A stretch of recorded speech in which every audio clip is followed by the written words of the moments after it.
On va y aller. Bonjour à tous. Comme vous le savez, la fédération organise des petites visioconférences. Et en fonction des items, vous êtes invités à les suivre. Moi-même, j'ai participé avec Benjamin Néglé sur la dimension sportive.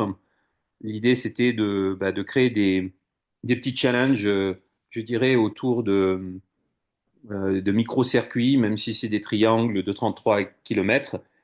Mais voilà, il faut pas perdre de vue que si ce qui nous unit et nous rassemble, c'est le vol. Et que voler, c'est à la fois former, mais c'est aussi accompagner. Parce que tout le travail de formation qu'on a fait, nous, en tant qu'instructeurs, si on n'accompagne pas les gens, on risque de les perdre. Donc, pas perdre de vue l'essentiel. Voilà.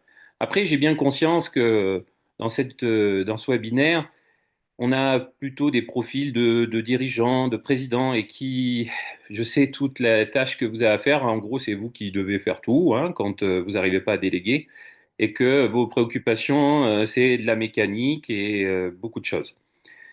En tous les cas, ce webinaire, on va revenir sur la diapo 1, Pauline. Il porte un titre et c'est comment intégrer son club dans son environnement local. Et pour moi, c'est la clé, je dirais, d'un dirigeant, d'un directeur de structure. C'est-à-dire qu'en fait, il faut le cœur normal, je dirais, ou réel du travail de président, c'est justement cela. Alors, on va avancer. Le webinaire, donc diapo 2. On voit que ce webinaire va durer à peu près 1 heure. En gros, je pense en avoir besoin de 40 minutes, ce qui fait qu'ensuite on pourra échanger pendant une vingtaine de minutes. Pauline interviendra également. Comme elle vous l'a indiqué, vous pouvez utiliser sur le petit chat la main levée. On va passer à la diapo suivante.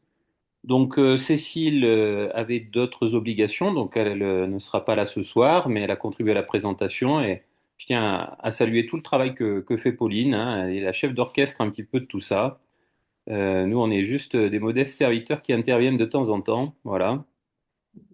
Maintenant, on passe au sommaire. Alors, qu'est-ce qui nous attend ce soir? C'est notamment l'introduction, et puis ensuite, comment s'intégrer pour une personne dans son environnement local. Voilà, qu'est-ce que ça signifie?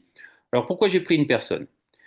Normalement, ça aurait dû être pourquoi le club, mais on va justement réfléchir à l'échelle de la personne. Et ensuite, vous extrapolerez très rapidement à l'échelle du club. Ensuite, une fois qu'on aura vu cela, eh bien, c'est connaître son écosystème, son environnement local. Alors certains le connaissent très bien parce que voilà, vous êtes des gens qui ont de l'expérience, ça fait 10 ans ou plus de présidence, où c'est toujours vous qui avez fait. Alors pensez à la transmission si tel est le cas. J'ai conscience également de votre pas épuisement, mais en tous les cas, c'est vous qui prenez à bras le corps tout. Et puis il y a ceux qui n'ont pas forcément toute la conscience de l'importance d'aller vers des associations, des partenaires locaux, des institutions, et la portée en tous les cas que cela peut avoir. Donc c'est pour ça que vous avez le point 4, qui est développer des partenariats locaux. Vous avez le point 5, se faire connaître des institutions locales. Et point 6, s'engager socialement et écologiquement. Socialement, on verra, hein, c'est des micro-projets avec des ASE. Écologiquement, ben oui, de plus en plus, les élus y sont sensibles et on doit aller dans ce sens. Et puis enfin, le point 7, qui est ouvrir le club à la population pour valoriser l'image de la structure. Euh, Autrement dit, parfois vous avez des associations de riverains qui sont contre vous. Mais on va voir que, il peut y avoir une petite alchimie qui se met en place et ça tient à pas grand-chose. Parfois s'ouvrir. Il suffit que le voisin de celui qui se plaint de l'aérodrome dit, mais c'est formidable, tu te rends compte, ils font des projets éducatifs, ils font ci, ils font ça, et pour que, il y ait un petit début de changement, une amorce de changement. Et puis après, ça sera à nous tous de partager nos expériences. Alors, on va y aller. Introduction.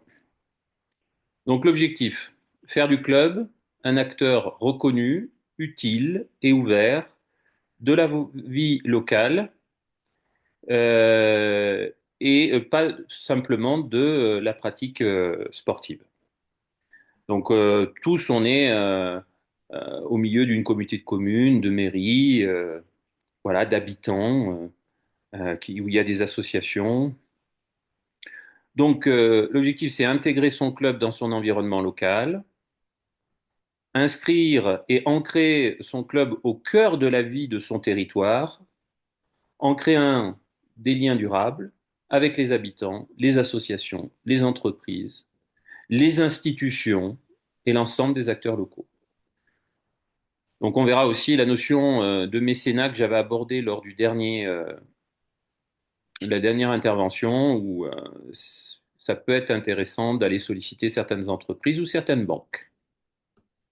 Alors on passe au niveau de la personne. Alors pour une personne, c'est quoi s'intégrer dans son environnement local? Ben, tout d'abord, imaginez, vous arrivez, vous posez les bagages, vous avez acheté une maison, ben, c'est apprendre à connaître les habitudes, la culture et les valeurs locales. Ensuite, c'est peut-être participer à la vie communautaire. Euh, on a de la famille, mais si on a un peu de temps et qu'on est humaniste, et c'est certainement votre cas si vous êtes aujourd'hui ici, vous êtes impliqué dans des associations.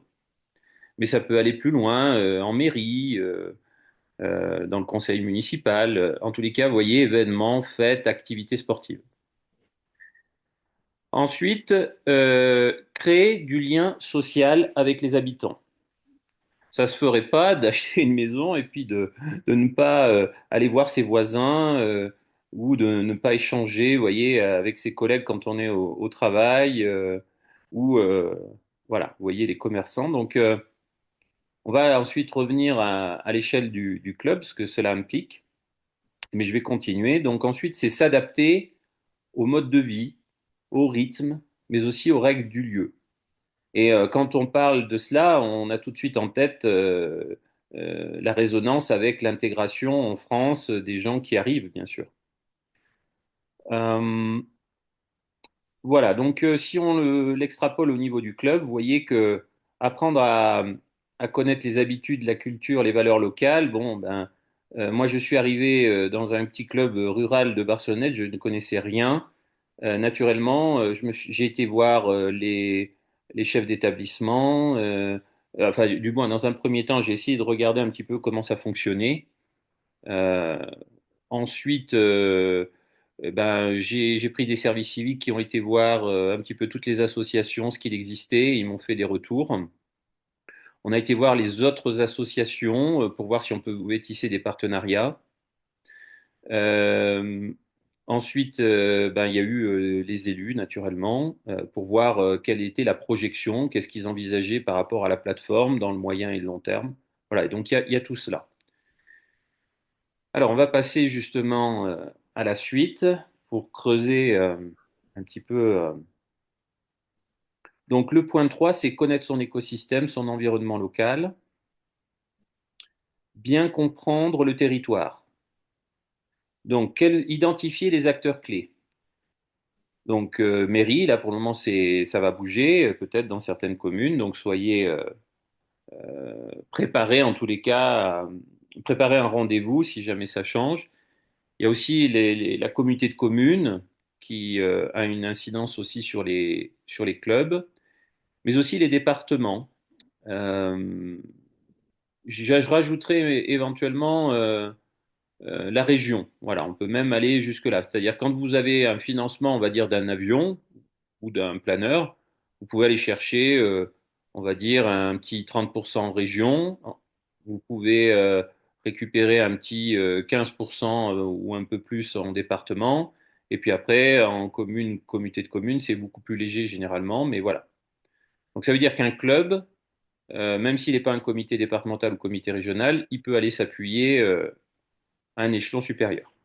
Donc voilà, on corrigera, nous, la petite faute que j'ai laissée sur département au lieu de départementaux. Euh, alors, il y a aussi les établissements scolaires. Euh, Donc, il y a souvent des projets pédagogiques. Au-delà du BIA, vous pouvez faire preuve d'innovation, d'imagination, parce qu'un établissement scolaire peut aller récupérer jusqu'à 10 000 € à peu près de fonds. Donc, ça veut dire qu'on peut très bien imaginer une option aéronautique, une filière aéronautique. Euh, voilà. Ensuite, les autres associations sportives, si je reprends toujours là où je suis, du côté de Barcelone, ben, il y avait l'équitation, il y avait l'acrobranche, il y avait le golf. Donc on est tous très interdépendants quand on est autour d'un lieu comme une côté de commune, en particulier là-bas où c'est des vallées. Donc ça veut dire que ben, d'un côté, nous, les pilotes qui arrivent au mois d'avril, alors que le ski il vient de se terminer fin mars, et ben, tout de suite, eh ben, c'est des champs d'hôtes. Finalement, ben, les restaurants, au lieu de fermer, ben, ils continuent le mois d'avril parce qu'ils savent qu'il y a une centaine de pilotes qui vont venir. Voilà, donc c'est tout ça. Ça veut dire que il faut identifier ces acteurs parce que bah, derrière, c'est des partenaires et c'est des gens qui vont vous envoyer potentiellement des personnes. Donc, associations sportives, mais aussi culturelles, sociales et les principales entreprises locales. Et enfin, bien sûr, les médias. Euh, Dans les entreprises locales, je prendrai l'exemple. Alors, si un représentant de Fayence est là, ils ont monté une école départementale, ils ont un partenaire qui doit être le Super U et qui donne un petit billet de 5 000 € régulièrement. Euh, voilà, ça peut être aussi comment on appelle ça, les banques. Le Crédit Agricole à Aspre a donné à peu près plus de 15 000 €. Et puis souvent, le petit article de presse peut changer la donne. Je sais que là, localement, l'ancienne mairesse et qui est devenue députée était contre le club, contre le planeur. Et puis finalement, ben, elle a envoyé un petit courrier en tant que députée, comme quoi elle était ravie de voir les projets pédagogiques, éducatifs qui se manifestaient au sein de l'établissement scolaire. Repérer les besoins donc du territoire, exemple à l'échelle de la communauté de communes ou du département, s'il y a par exemple qu'un seul club de planeurs sur le département. Donc il faut aller vers l'inclusion, la santé, la jeunesse, les animations emploi. Il y a le public cible, je dirais, mais il y a aussi tout simplement, moi j'ai œuvré dans un département de la Haute-Loire, j'essaie de m'appuyer un peu sur mon expérience. Euh, donc on travaillait avec 5 établissements scolaires. C'était plutôt des lycées et collèges. Et c'était plutôt des gros établissements puisqu'il y avait à peu près 600 à 1000 personnes, 1000 jeunes, on va dire. Donc ça veut dire que je faisais des rotations. C'est-à-dire qu'au lieu de travailler qu'avec un seul établissement, puisqu'il y a les secondes, premières, terminales, eh bien j'essayais de faire des interventions avec des rotations. Et ça permettait d'avoir un petit peu plus de jeunes et puis ben, d'aller vers cette rupture avec le fait social et à cette sensibilisation. Donc voilà, il faut bien identifier où sont les différents établissements. Donc ça nous amène au dernier point qui est la Pardon, cartographie. pardon Jean-Philippe, excuse-moi Oui. de te couper parce que j'ai perdu un petit peu le fil. Les interventions que tu faisais au niveau des établissements scolaires, c'est dans le cadre purement du vol en planeur ou du BIA? Alors, moi, j'avais proposé une forme d'option aéronautique et je faisais à la fois le BIA, mais je préparais les jeunes également au brevet théorique. Et je faisais 40 heures et je suis monté jusqu'à 8 établissements, 8 interventions par an. Et j'avais à peu près 300 et quelques jeunes. Ça a donné de bons résultats, hein. Il y a eu 100% de réussite et 75% de mention. Pour cela, bah, c'est simple, hein, je prenais le plus faible et je le lâchais pas pour qu'il y arrive. Et derrière, on avait jusqu'à 60 semaines stagiaires faciles qui étaient demandées.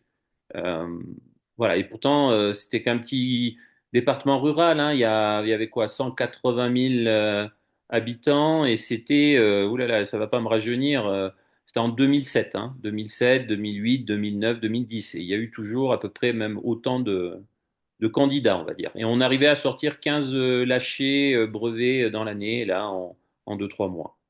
Et ils faisaient à peu près 30 à 40 heures de vol et une cinquantaine de décollage-atterrissage.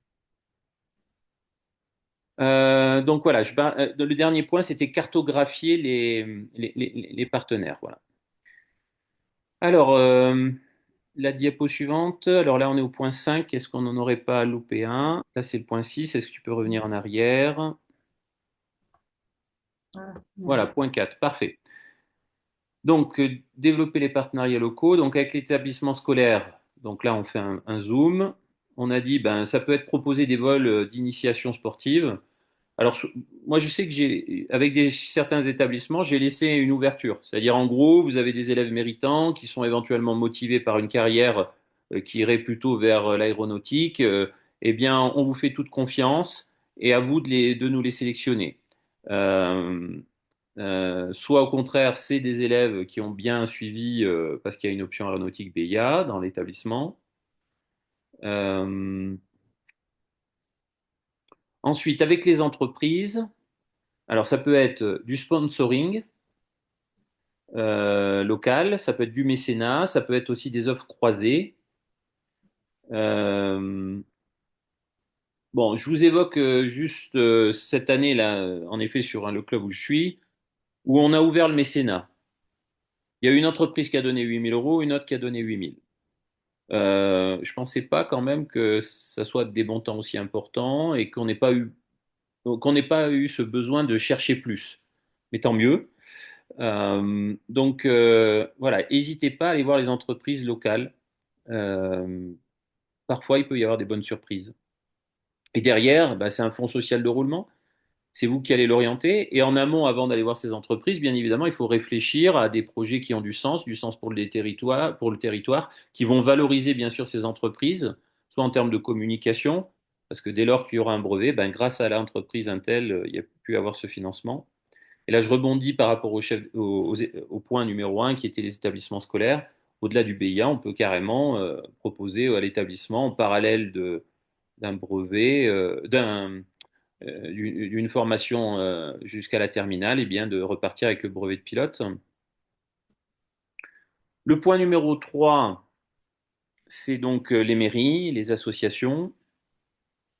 Donc, bah, il faut être impliqué dans sa commune, hein. Il y a des événements qui ont lieu, des fêtes locales, et il suffit pas faire son vol en planeur, son vol à voile de son côté et ne pas du tout se soucier de ce qui se passe. Donc ça veut dire qu'il faut aller à l'office de tourisme, de voir les grands événements qu'il y a. Euh, Nous, je sais que bah, sur le secteur, il y a les fêtes mexicaines, qu'il y a ensuite des actions avec le ski, il y a tout ce qui est au niveau des sports de nature. Et puis, voilà, je vous mets des, comment dire, etc. C'est-à-dire, il y en a énormément. Au-delà de ce que j'ai dit tout à l'heure, hein, les associations locales, parce qu'il y a cette interdépendance et que, ben, après, on peut imaginer à l'office de tourisme une offre touristique. Parce que ben, les gens vont venir, mais ils peuvent avoir une multi-activité, sport de nature, multi-activité. Et donc, à ce moment-là, ben, euh, ils vont acheter ou préacheter un billet qui permet de faire trois activités. Voilà. On va continuer sur la diapo suivante. Alors, se faire connaître des institutions locales. Alors, vous avez naturellement la commune, communauté de communes. Au-dessus, il y a le département et la région. Et puis au-dessus, ça serait l'État et l'Europe. Alors, si on reste à l'échelle du département, il y a le conseil départemental, mais de l'autre côté, vous avez l'État, avec les préfectures. Et donc là, vous avez les services départementaux de la jeunesse et de l'engagement et des sports, la SDJES, qui gère par exemple l'ANS et le FDVA. Alors, particularité pour notre fédération, elle a une délégation de l'ANS. Donc, c'est elle qui va gérer ces budgets-là. Par contre, ce sont des gens qui, je veux dire, il est important et c'est ce qui est marqué, de leur dire, bah, tiens, est-ce qu'on peut faire une réunion? Vous leur faites visiter le club et vous leur demandez, par exemple, de faire une visite réglementaire sur le fonctionnement associatif, parce qu'on est des établissements reconnus d'utilité publique, des ERP, donc il y a quand même des normes. En parallèle de ça, ça permet, ben oui, de faire connaître l'activité et des projets éducatifs, touristiques, enfin tout ce que ça a comme impact. Je vous prends le club où je suis, ben, c'est 1,5 million d'euros d'impact économique, dont 250 000 en chambre d'hôtes et en restaurant et autres. Donc, ce qui fait qu'ensuite, quand vos dossiers vont aller dans ces services, tout de suite, ça va faire tilt. Voilà. Si on néglige ça, eh ben, les dossiers peuvent, peuvent traîner. Voilà. Ben, ça, je vous le dis, avec expérience sur 20 ans, ça change la donne. Alors ensuite, il y a les délégués aux droits des femmes et des familles. Donc, solliciter donc, des aides financières pour des projets vers les femmes, accueillir des publics pris en charge donc justement par les associations, suivis par, alors ça peut être une déléguée ou un délégué aux droits des femmes. Et puis vous avez bien sûr le conseil départemental. Et là, c'est la même chose que les services de l'État à l'échelon départemental. Eh bien, euh, on les accueille. Un petit vol, c'est sûr que ça peut aider.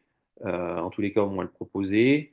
Et ce qui fait que vous allez pouvoir solliciter des aides financières dans le volet sport, ça peut être aussi dans l'infrastructure, euh, et puis sur la partie touristique également. Alors il faut savoir que les collectivités territoriales, en particulier le département et la région, se répartissent normalement des clauses de compétences spécifiques. Ceci étant, il y a la notion de clause de compétence générale, et vous pouvez avoir parfois des surprises, c'est-à-dire d'avoir des dossiers en fongibilité asymétrique, des financements croisés qui permettent d'avoir finalement des aides des deux côtés. Alors, on peut passer à la diapo suivante. Le point 6. S'engager socialement et écologiquement. Bon, je vous donnerai quelque chose d'assez religieux. On est tous des frères et sœurs en éternité, donc ça j'y crois. Et donc forcément, ben, ici-bas, ben, il faut s'engager. Alors, organiser des actions solidaires, collecte de journées sportives, inclusives, des partenariats avec des associations caritatives, opérations avec des établissements ASE. Alors les ASE, ben moi, ici sur le secteur, dans le département, on a l'association du père Guy Gilbert, qui est peut-être vous le connaissez, c'est le prêtre s'appelait le prêtre des Loubards, on va dire. Voilà, quelqu'un de formidable et qui fait en sorte que ben, une dizaine de jeunes retrouvent goût à la vie parce que ben, ils ont été violentés un peu et il faut leur redonner confiance au fait que ben, dans la société, il y a aussi des belles personnes, ce que vous êtes. Donc voilà. Et puis, ben, vous avez du financement qui peut venir du FDVA, Fonds de développement à la vie associative. Ce que je disais dans la précédente présentation d'il y a 15 jours, on a eu la chance d'avoir une enveloppe de 5 000 euros dans un premier temps et puis de 2 500 euros l'année dernière. Souvent, c'est des actions qui ne sont pas redondantes avec les actions qu'on a demandées de l'ANS, bien sûr. Il y a un club du côté de la Bretagne qui m'a demandé des renseignements là-dessus. Ben, je lui ai carrément envoyé le dossier que j'avais déposé ici sur Barcelone, de façon à ce que, ben, s'il veut s'en inspirer, il puisse avoir tous les éléments. Et donc, n'hésitez pas, hein, moi, je vous envoie le dossier bien volontiers, copier-coller, adapté, bien sûr, avec du sens, hein, parce que c'est quand même des fonds républicains, c'est nos impôts à quelque part, donc il faut vraiment qu'il y ait de la résonance.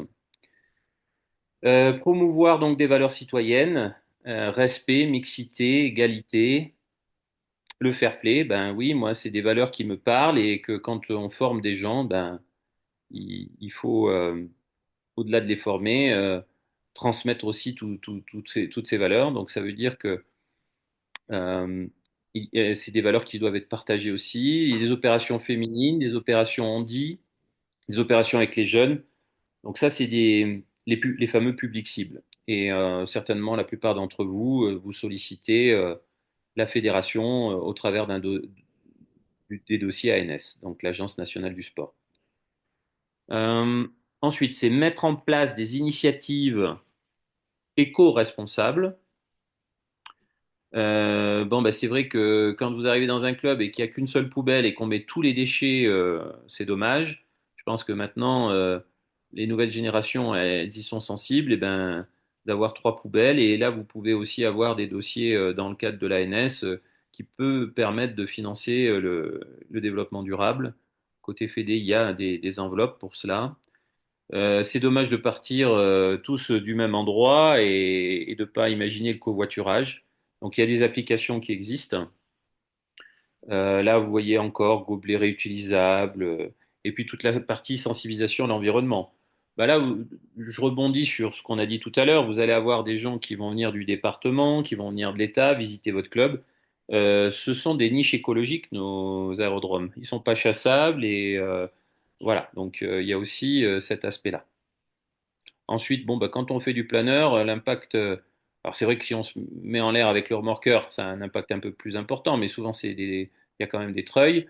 Bah, il faut aussi savoir dire que voilà, on forme des pilotes et que derrière, ces mêmes pilotes, quand ils passeront à l'avion, eh ben, ils feront allez, une quinzaine d'heures, hein, pour moi qui suis formateur aussi dans d'autres disciplines, notamment en avion.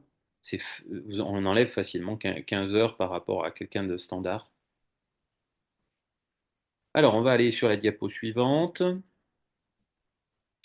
Ouvrir le club à la population pour valoriser l'image de la structure. Important. Je vous l'ai dit un peu tout à l'heure, il peut y avoir des associations de riverains qui sont contre vous. Alors, c'est sûr que si vous les faites venir, c'est une ouverture, mais ça peut mettre des tensions. Mais par contre, si vous faites venir les gens du village, du secteur ou de la ville, et puis, ben, c'est ce que je vous ai dit. Peut-être que la voisine de celui qui se plaint va apprécier et va communiquer. Et au travers de ce qu'elle va communiquer, ça va peut-être apaiser les choses. Je vous prends un exemple très concret, hein. Il y a donc l'année dernière, je dis à mon service civique, OK, tu vas voir la vallée, les associations, et puis tu reviens. Et l'idée, c'est d'avoir d'autres types de publics. Il est revenu avec une proposition d'une vingtaine de seniors qui aimeraient bien voir passer une après-midi sur l'aérodrome. Donc ça a donné à la fin, au-delà des échanges qui ont été très constructifs et intéressants, déjà, ça leur a ouvert les yeux sur ce qu'était le club, les valeurs, les projets éducatifs, tout ce que j'ai évoqué tout à l'heure. Mais il y a eu 3 VI. Il y a eu une personne qui s'est carrément inscrite au club, qui était électricien et qui nous a refait d'ailleurs gratuitement, bénévolement l'électricité, qui veut s'investir aujourd'hui dans l'association parce qu'il est à la retraite et qu'il a envie de s'occuper et de redonner un petit peu. Et vous aviez sur cette vingtaine de personnes, euh, je dirais, des parents dont les enfants étaient soit à la communauté de communes ou soit dans une commune, politiquement. Eh bien, qui aurait pu imaginer que finalement un petit jeune en service civique qui va aller chercher des initiatives, et puis là on prend une demi-journée seulement, on discute, on échange, et voilà ce que ça a pu donner. Donc ne sous-estimez pas l'impact, en tous les cas, de s'ouvrir à la population locale. Communiquer régulièrement avec les réseaux sociaux. Alors bon, moi je suis pas très réseau social, je dirais, je préfère le contact, l'échange, le côté direct, mais les jeunes sont là aussi pour nous initier. Surtout si vous prenez des services civiques, ils peuvent avoir une mission là-dedans. Et puis, ben, mettre toutes les actions, hein, bien sûr, locales positives. Créer une charte du citoyen. Donc là, ça peut être au niveau du club, où on s'engage sur un certain nombre de points, ce qui fait que quand les gens passent au club, ben, ils ont vu tous les investissements que vous avez faits en termes de respect de l'environnement. Bah, si vous avez acheté des silencieux, si vous avez mis des hélices quadripales, ou voilà. Bon. Et enfin, eh ben, encourager les membres à être des ambassadeurs du club dans leur entourage. Euh, on a quoi? Sur 10 000 vélivoles, je pense qu'on en a au moins 6 ou 6 000 qui sont des vélivoles passion, hein, des licences passion. Ça veut dire que si chacun, dans son environnement, ou familial, ou amical, pro professionnel arriver à ramener une autre personne, vous imaginez ce que ça peut donner. Donc il faut parler de notre passion avec le cœur et je peux vous dire que moi je le fais et bon, je suis un professionnel de l'aéro, donc on pourrait dire il a que ça à faire, mais ça fonctionne. Naturellement que ça éveille, ça intrigue et il suffit simplement qu'on en ait parlé à sa voisine et qu'il dit ah bah tiens j'ai mon neveu ça tomberait bien, ben, je savais pas quoi lui proposer, et ben, il couchera à la maison et puis il ira faire 3 semaines de... Bien, alors, eh ben, on va passer à la suite et la parole, cette fois-ci, elle est à vous, à vos questions et à vos partages d'expérience. On a 28 minutes.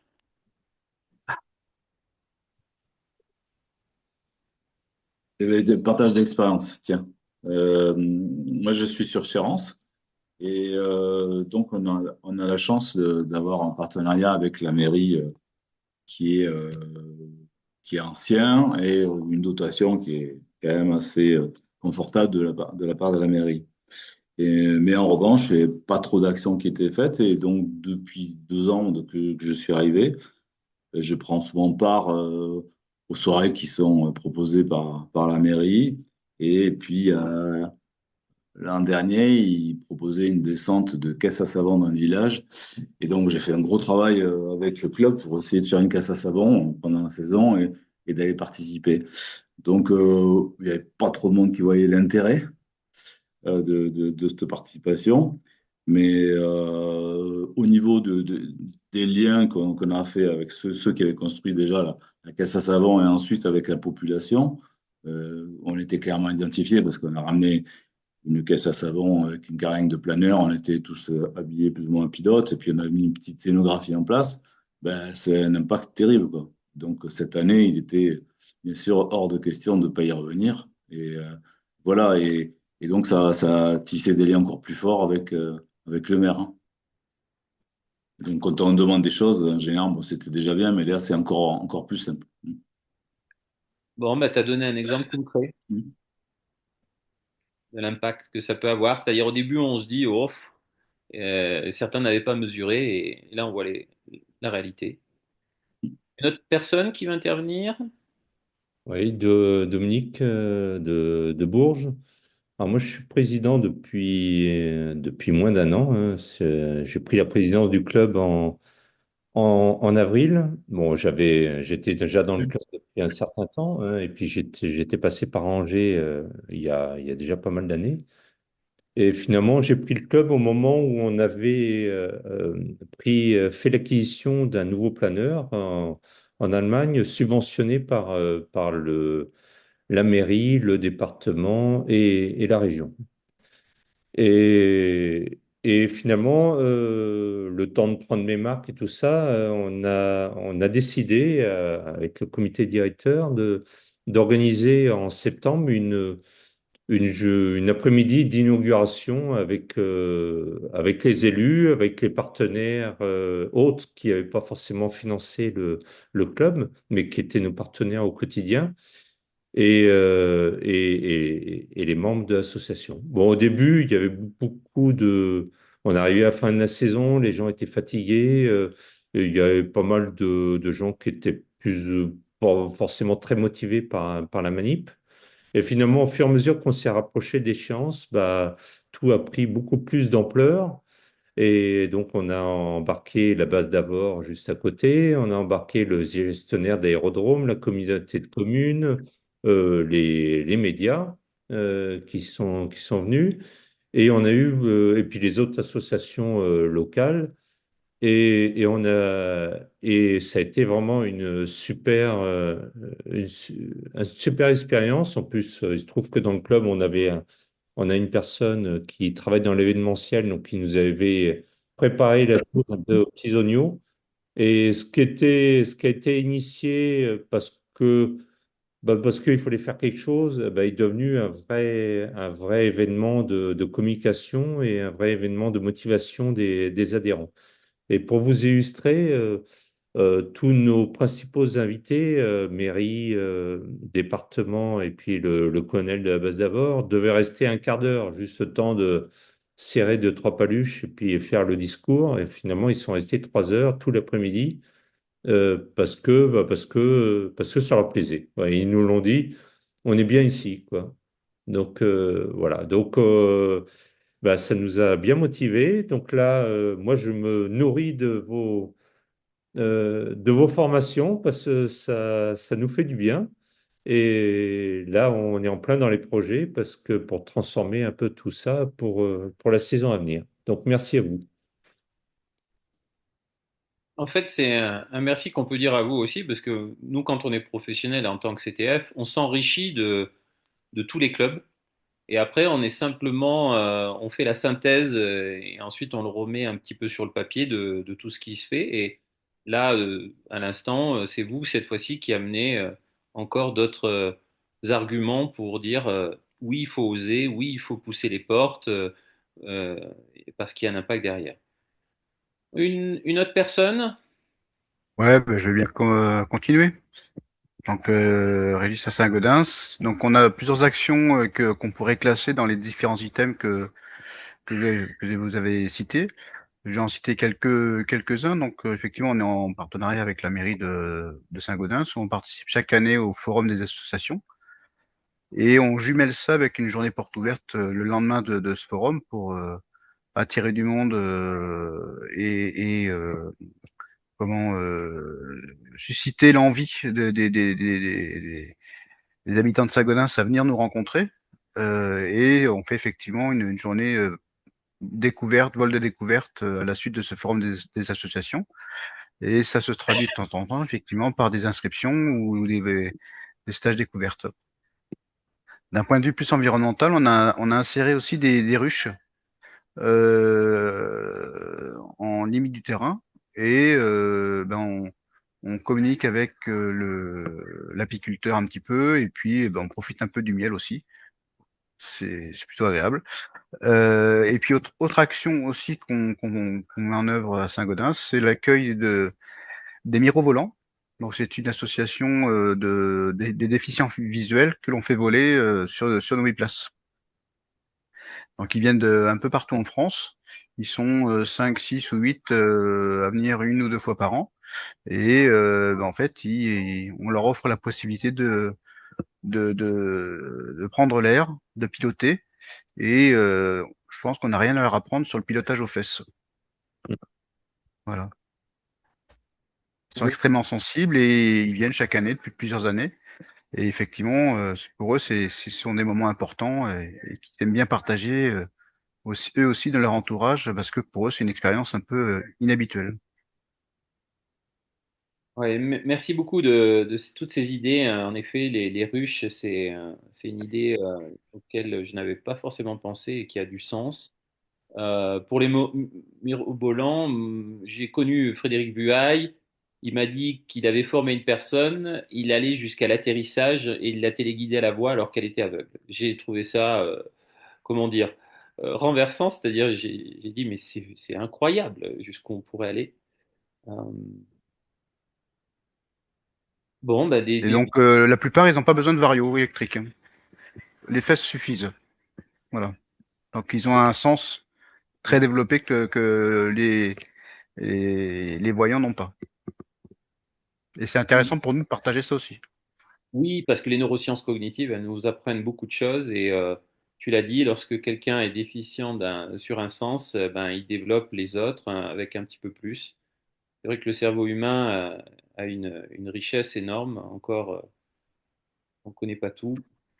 Et Euh, puis, dernier exemple, l'an passé, on a fait une journée un petit peu ouverte aux commerçants d'Andorre, voilà, de la principauté d'Andorre, des dirigeants qui sont venus faire une journée de vol découverte à Saint-Gaudens. Et donc, ça a permis de créer quelques liens et ça a plutôt bien plu parce qu'on envisage de renouveler l'opération cette année. et eux, de leur côté, ils ont mis des brochures. Comment, est-ce que vous avez officialisé un partenariat? Non, c'est pas, on n'en est pas là. C'était juste une première pour tester, mais pourquoi pas effectivement engager sur des démarches un peu plus avancées pour du partenariat mais la première fois c'était pour le plaisir, mais peut-être que on va essayer alors c'est pas le bon mot, mais faire le poisson, quoi. Voilà, C'est vrai que la principauté, enfin d'Andorre, hein, c'est ça, elle est oui, pas et que sur la route, quand on voit qu'il y a des gens, des moments qui achètent des bons VI de Paris pour avec je me rappelle plus vous savez les box ou tout simplement oui. des et que des moments ils vont faire 250 km pour aller faire un vol. Donc ça peut avoir du sens en effet, c'est intéressant. Ça montre que de Saint-Gaudens, vous avez été chercher un site qui est tout très loin. C'est quoi? C'est 100 km au moins. Oui, il y a vol d'oiseau, mais par la route, c'est un peu plus.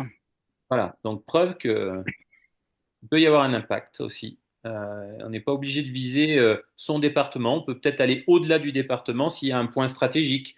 Je pense au Puy du Fou, par exemple. Je pense à Astérix ou à d'autres, à des parcs, hein, par exemple, ou des parcs euh, régionaux ou nationaux. Voilà. Il faut regarder autour de soi les châteaux de la Loire. Voilà. Il peut y avoir des intérêts. Merci de cet échange. Jean-Philippe, je peux te dire un mot si tu veux pour le club de Troyes. Je vais pas te dire que j'ai rien appris, mais ça conforte ce qu'on pratique tous les jours. Tout au long de l'année, tous les domaines que tu as couverts, on les couvre aussi. Alors, je rajouterai peut-être les ruches, ben, on les a aussi. C'est l'un euh, de nos instructeurs qui couvrent les ruches, parce que les ruches, ça produit pas tout seul, hein. Il y a beaucoup de travail, c'est très compliqué, il y a beaucoup de maladies et c'est un travail prenant. Cette année, on a pu distribuer comme ça 120 pots de miel. Bon, c'est toujours intéressant, ça crée du lien. Je parlerai aussi de l'aérobiodiversité. Nous avons fait l'étude sur l'aérodrome de Troyes et on aura les résultats de 2025 et de passages qu'il y a eu des savants sur 2025, faune et flore. On aura les résultats fin février de cette année. Je peux rajouter aussi, ben, tu en as parlé, le mécénat, c'est important. Nous, on a des producteurs de champagne. On n'est pas allé vers les plus riches, mais on est allé vers plutôt des producteurs locaux pour nous aider dans ce domaine-là. On pourrait rajouter à ce que tu as dit aussi les bailleurs sociaux. On a un très gros projet actuellement avec un bailleur social qui est capable dans une année de nous apporter plus de 20 000 euros pour des actions précises. Donc, c'est pas négligeable. Le travail avec des cités éducatives, s'il y en a, et surtout aussi pour nous, le travail avec les quartiers politiques de la ville. Ceux qui ont un quartier politique de la ville dans leur environnement peuvent construire de superbes projets.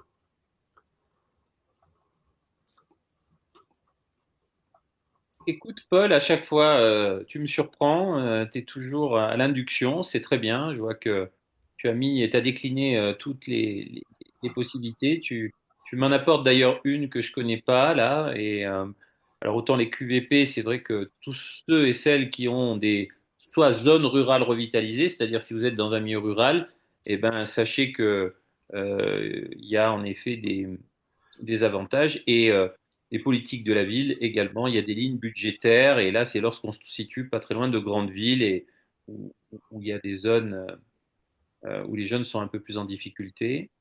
Est-ce que tu pourrais en dire un petit peu plus sur le nouveau projet dans lequel tu te lances justement avec les bailleurs sociaux? Les bailleurs sociaux, ben, on est en train de les convaincre de travailler avec la cité éducative pour faire une action qui tourne autour de la vulgarisation aéronautique. Alors, la vulgarisation aéronautique, c'est quoi? C'est d'abord des cours en salle pour expliquer comment un planeur qui n'a pas de moteur peut voler, faire réagir les jeunes, susciter leurs réponses. On a quelquefois des choses assez marrantes, je vais dire, et puis de les canaliser petit à petit sur le sujet. Ensuite, c'est de leur faire pratiquer le simulateur, et puis après, un vol en planeur. Donc là, on peut travailler par exemple avec 12 jeunes et on avait cette année un financement de l'ANS de 1500 euros et je pense qu'on va arriver pour le projet qu'on sera obligé de réaliser en 2026 maintenant, puisqu'en 2025, les résultats ANS sont arrivés trop tard, au mois d'août, tous les élèves en vacances. Donc en 2026, je pense qu'on va multiplier le projet au moins par 3 en agrégeant la cité éducative, le bailleur social. Et un autre projet important, je ne sais pas s'il va aboutir, mais ça me semble possible, avec le bailleur social, c'est de former sur 2 ans 6 jeunes en vue de l'obtention du brevet de pilote planeur. Donc là, il faut un engagement des jeunes, bien entendu, hein, mais c'est aussi des financements très lourds. Il faut savoir que les bailleurs sociaux sont astreints, s'ils ne font pas d'action comme ça vers la population, ils sont astreints à payer des impôts. Alors évidemment, au niveau des communes, ils préfèrent payer des actions et des subventions. Alors le football, ils en ont marre de le subventionner, pardon. Et puis d'autres actions, basket, tout ce qu'on voudra, qui est assez commun.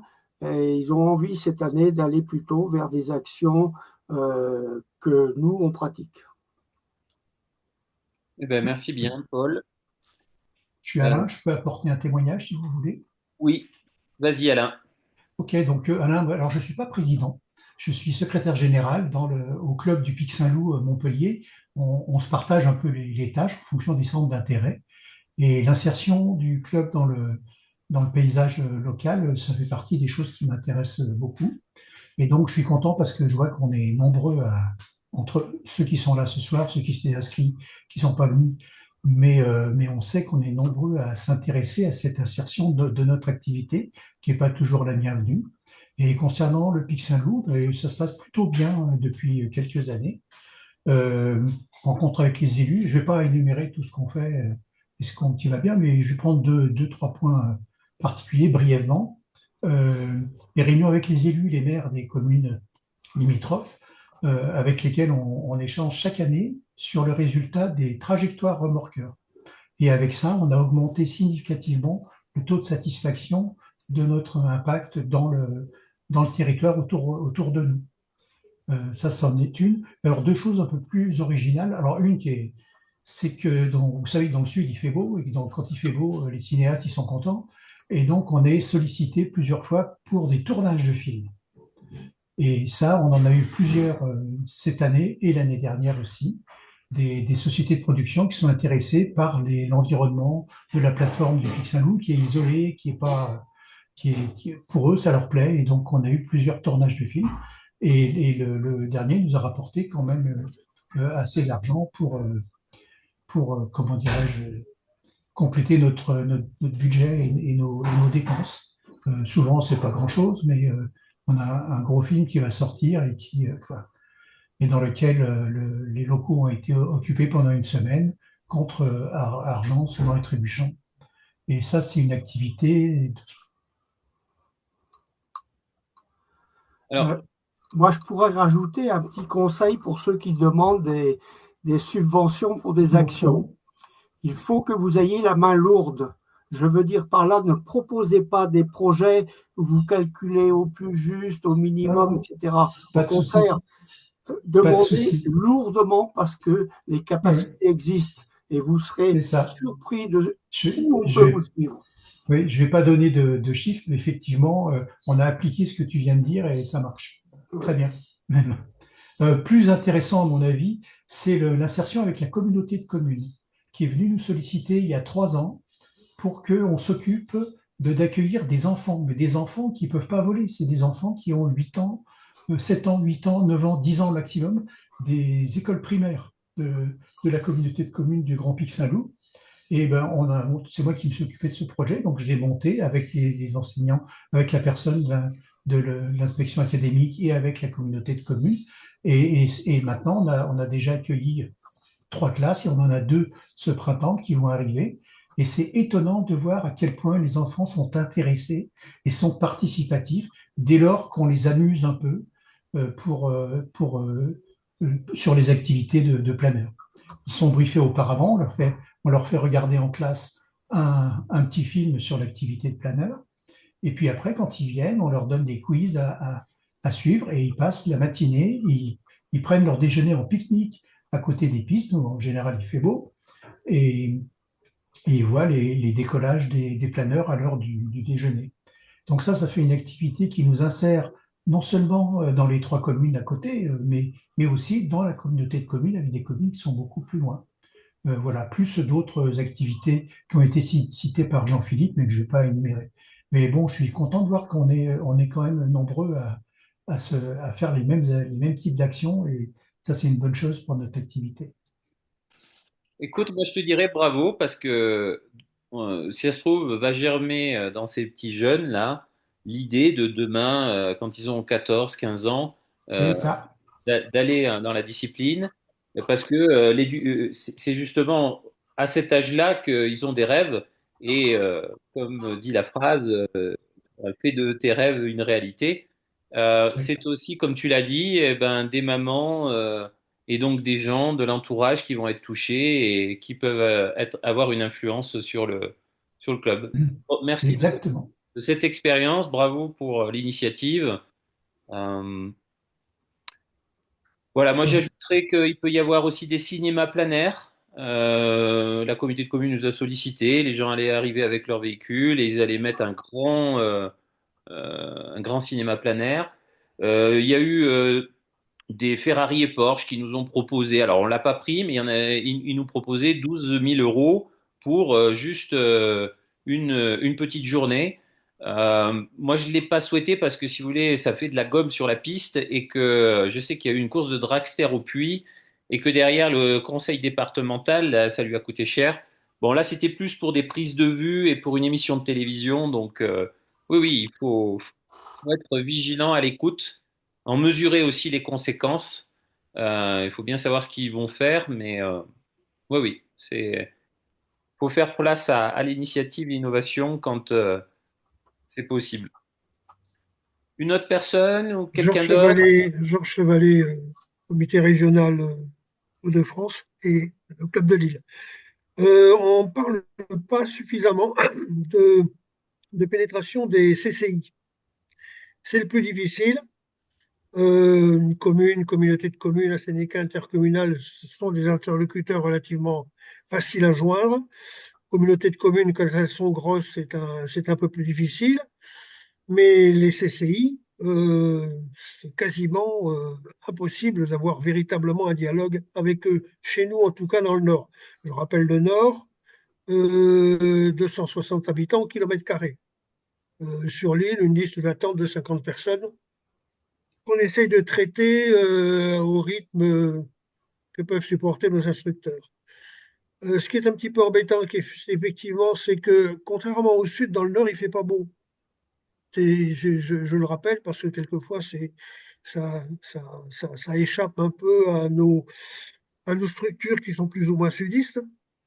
Donc, on a une difficulté et actuellement, on mène un projet. Alors, c'est un peu difficile. Je me suis aperçu au Salon du Bourget qu'il y avait dans la métropole lilloise, qui n'est pourtant pas un pôle aéronautique important, il y avait quand même une vingtaine d'entreprises qui étaient du secteur aéronautique. Donc, on va essayer de contacter ces acteurs de la filière aéronautique en mettant en avant notre DTO, qui en définitive euh, est quelque chose qui participe à la filière des acteurs de l'aéronautique et dont on ne parle pas suffisamment. On est quand même un DTO, c'est un pôle d'excellence, c'est de la formation aéronautique générale et aussi ciblée voile à voile. Et c'est quelque chose dont on va essayer de se servir pour avoir justement des contacts avec ces entreprises. Bon, dans un premier temps, on va d'abord, avant de recevoir, il faut d'abord donner. Essayer de valoriser notre association comme étant un pôle de recrutement pour eux. C'est-à-dire qu'il y a des jeunes qui sont chez nous, qui sont intéressés par l'aéronautique, ça peut-être intéresser des entreprises. Je ne me fais pas trop d'illusions. J'ai eu un déboire avec le FDVA je me suis aperçu que sur notre terrain étant, notre aérodrome à Lille étant sur un terrain qui est géré par 4 communes, un syndicat intercommunal, une seule des communes avait déjà 350 associations qui participaient à la vie municipale. Dans une autre, on m'a parlé de 200. Je me suis dit que dans une région, puisque notre aérodrome est quand même dirigé vers 1 200 000 habitants, c'était une voie qu'on allait abandonner parce que on n'était pas de taille avec un chiffre d'affaires qui n'est pas en rapport du tout avec les petites associations. Je rappelle, comme disait, je crois que non, c'est la dernière fois, c'est que le FDVA, c'est la réutilisation des fonds parlementaires. À une certaine époque, les parlementaires avaient le droit d'avoir une enveloppe pour distribuer, pour fluidifier la vie associative. Ça leur a été retiré. Sans doute qu'il y a eu quelques exagérations. Et ça a été reversé, et c'est ça qui a créé le FDVA. Il est bien évident qu'avec une région où il y a 250 habitants au kilomètre carré, on n'est pas suffisamment important pour intéresser beaucoup de monde. Donc, la filière aéronautique, ça, c'est la particularité de notre action actuellement. Je rappelle qu'on a tellement de demandes que actuellement, on s'est obligé à faire des cours théoriques avant de faire la formation pratique de nos nouveaux élèves, et que pour être relâché, il faut d'abord avoir les 9 modules théoriques. On peut se le permettre, on se le permet. Alors, c'est vrai que si tu fais la formation théorique, ça te permet aussi de faire une sélection des jeunes par la motivation, parce que c'est vrai que si vous avez beaucoup de demandes, ça permet de ne pas trop épuiser la ressource instructeur. Ensuite, ton idée sur les CCI, elle est pertinente parce que ce sont des entreprises et c'est des potentiels mécènes. C'est vrai que j'avais pas perçu que aller directement taper à la porte départementale, ça pouvait être un plus. Pour revenir sur le FDVA, c'est vrai que ça dépend de la sensibilité de certaines régions et d'autres. Et sinon, sur les conditions météo, j'ai bien conscience de ce que vous vivez. Moi, j'habite en Haute-Loire, qui est le château d'eau de la France, où c'était 3 jours seulement pendant les 4-5 ans où j'ai œuvré là-bas, où on avait des précipitations. Et on s'adapte, on fait du simu, et comme tu viens de le dire, on essaie d'avancer sur les cours théoriques. Et chaque journée, par contre, peu de vols possibles, on met l'accent quand c'est le moment. Et on faisait des cours dans les établissements scolaires, justement. On faisait aussi de la multi-activité. Alors, c'est vrai que euh, on est là dans le cas du vol à voile, vol en planeur, mais si on a un emploi, on peut le pérenniser avec, en hiver, il va faire des établissements scolaires et puis il va faire un peu de formation ULM ou avion qui va contribuer, par exemple, dans le cas du vol en planeur, en planeur de former des futurs remorqueurs. Et puis ensuite, on peut faire de la formation planeur. Je peux vous dire un mot sur les CCI, un petit commentaire sur les CCI. Vas-y. Les CCI, pour moi, il faut oublier. Les CCI, partout en France, sont en train de mourir. Elles n'ont plus de financement. L'État les a ponctionnés au maximum et elles n'ont pas d'argent aujourd'hui. Il ne faut pas compter sur elles pour vous subventionner. Elles n'arrivent plus à rien faire, à maintenir à peine leurs effectifs qui sont en voie de grande décroissance. Donc les CCI... Alors en fait, Paul, c'est pas ça que je voyais. Ce que je percevais, c'était le réseau. Et c'est comme un député, même s'il a plus les enveloppes parlementaires, il a du réseau. Et je te prendrai un humaniste, Jacques Barrault, qui était sur la Haute-Loire. Donc il y avait le petit, je dirais, paysan qui venait le voir et qui disait, moi j'aimerais bien que le fiston il reste dans le pays. Et lui, il avait le réseau, il allait voir le chef d'entreprise, il lui disait, tiens, celui-là, il faut qu'on lui trouve une solution, etc. Donc c'est plus en ce sens, c'est-à-dire qu'un élu, que ce soit un député, mais aussi la CCI, peut peut-être dire, voilà, vous avez 3-4 entreprises là, allez les voir parce qu'elles, elles pourront vous aider financièrement en termes de mécènes. Voilà ce que je perçois. Alors, si vous voulez contacter des entreprises, moi je vous donne un autre canal qui est le MEDEF, qui est beaucoup plus proche des entreprises aujourd'hui que la CCI. Et la CCI, qui gère beaucoup d'aérodromes ou de terrains d'aviation en France aujourd'hui, ne peut même plus participer financièrement dans la gestion de ces terrains. Donc, faut pas, je dis pas qu'il faut pas les fréquenter, bien sûr. Moi, je les fréquente tout le temps, hein. J'ai des très bons rapports avec eux, je les vois régulièrement, mais je compte pas sur eux pour du financement.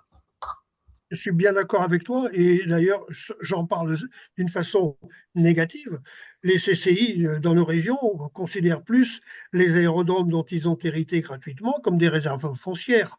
Oui, Donc on est extrêmement absolument. prudent. On est extrêmement prudent concernant, je connais certains aérodromes où les élus disent, bon, l'aérodrome, surtout vous ne le développez pas. Hein, ça reste comme ça, pas de développement, sinon on va avoir les riverains, on va avoir les inconvénients, etc., etc. On est loin des déserts du sud de la France, des déserts de population, à 260 habitants au kilomètre carré.